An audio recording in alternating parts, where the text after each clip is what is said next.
and it has been a long time. I think the last I recorded was December 4, and it is the middle of the December. The date is December 17, 2025.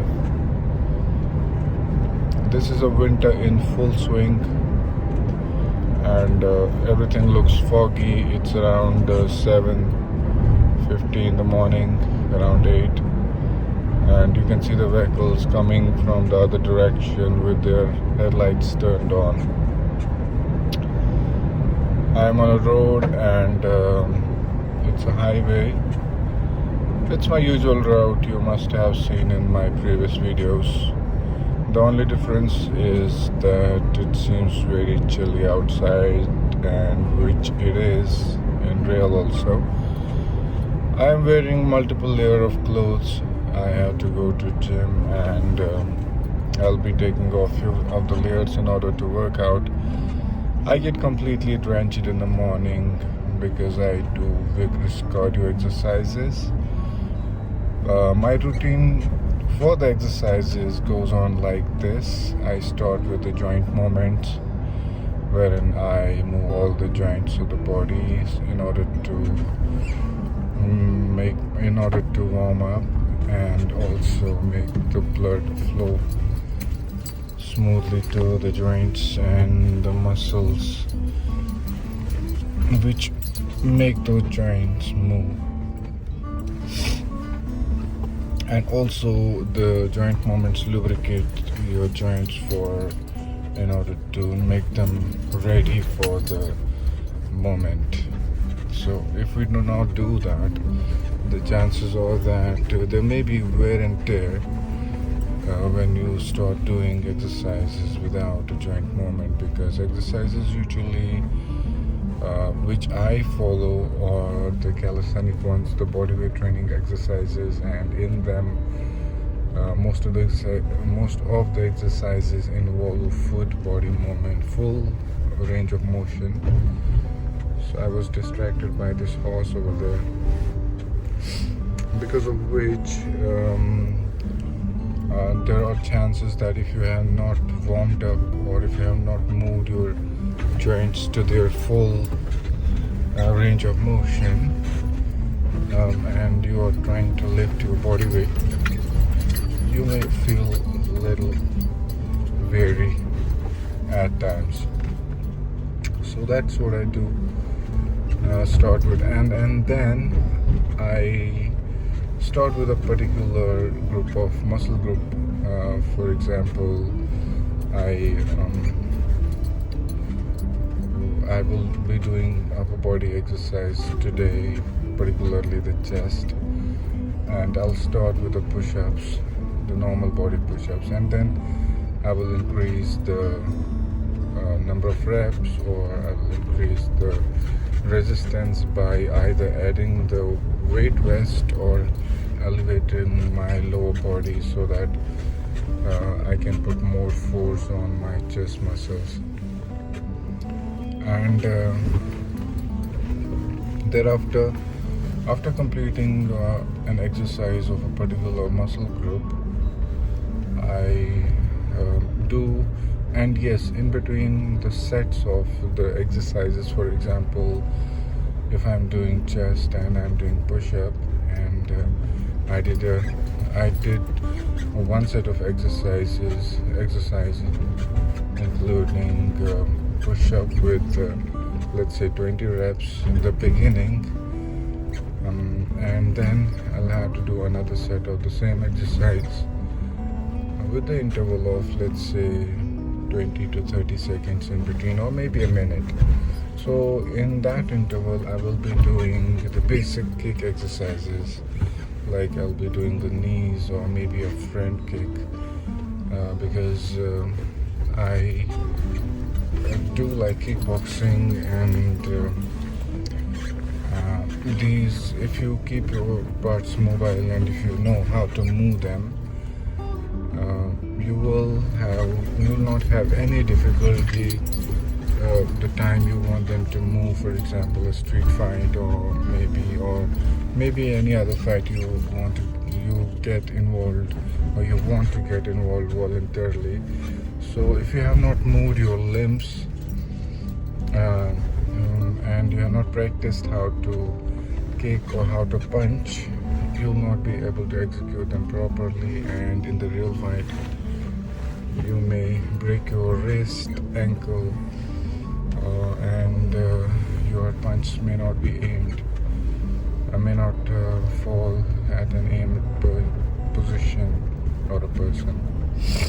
So I suggest everyone to at least do away with the basic MMA skills. And okay, thereafter, after completing a muscle group, I go ahead and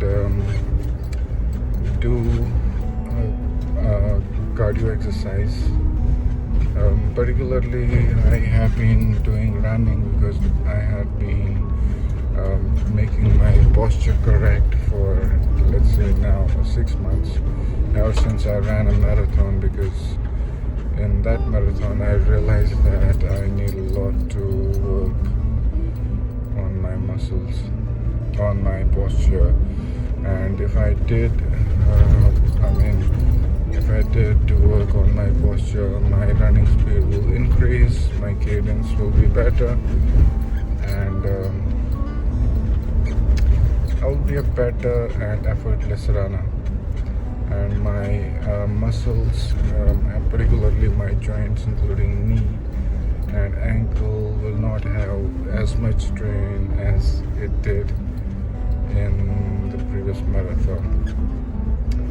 So we're planning to run, let's say 10k or 14k in coming days. We have been planning it for some time.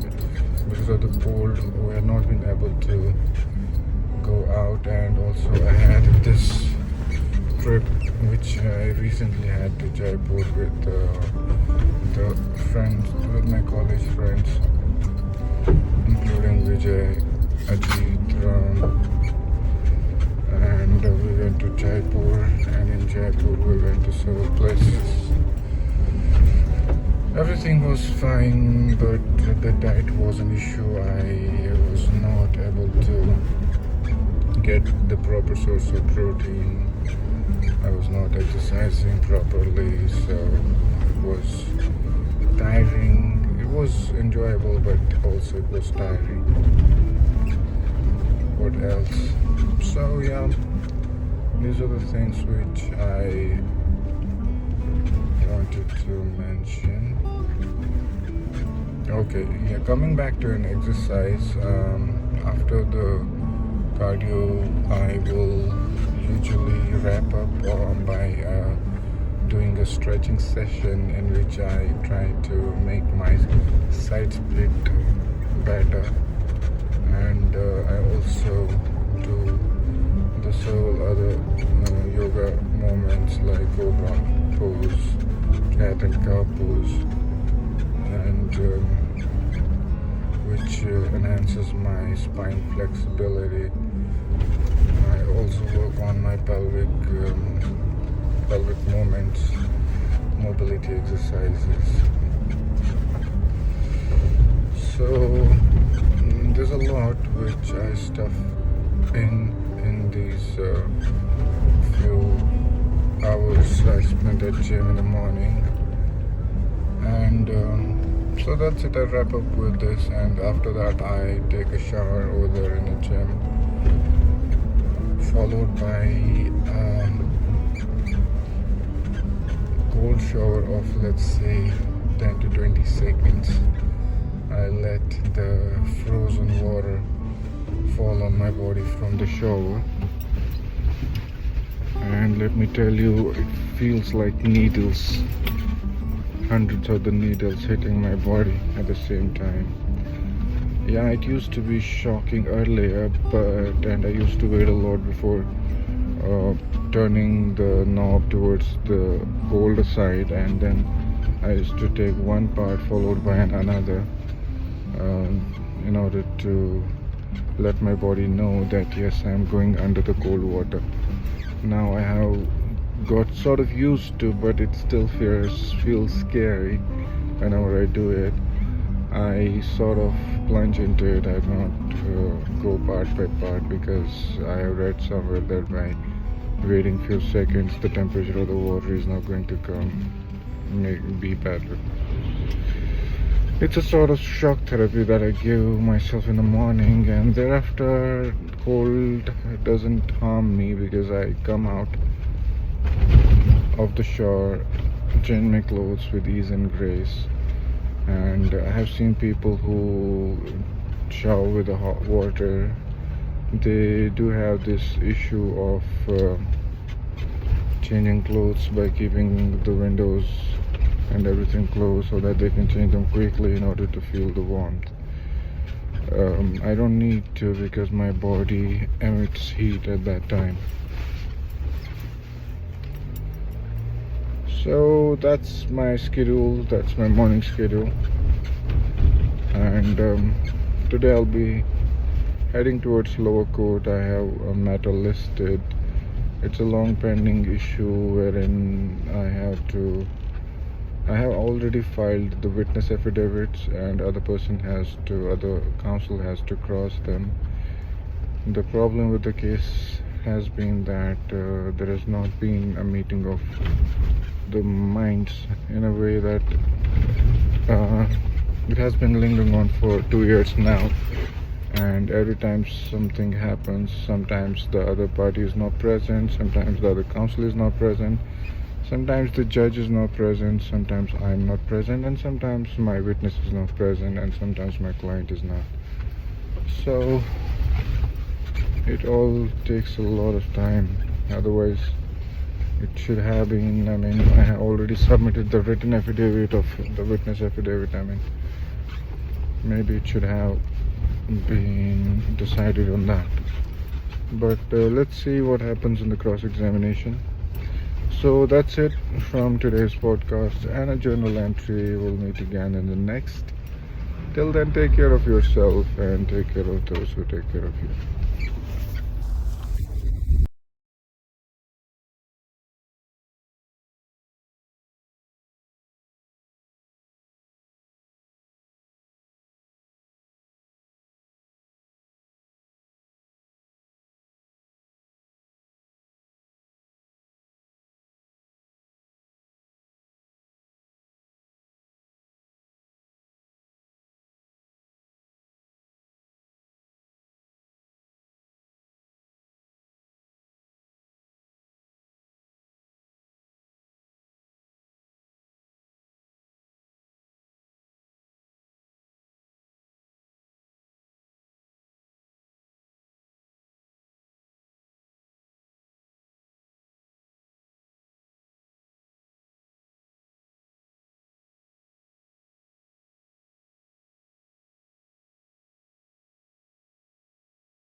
मानूं और P के मन की राह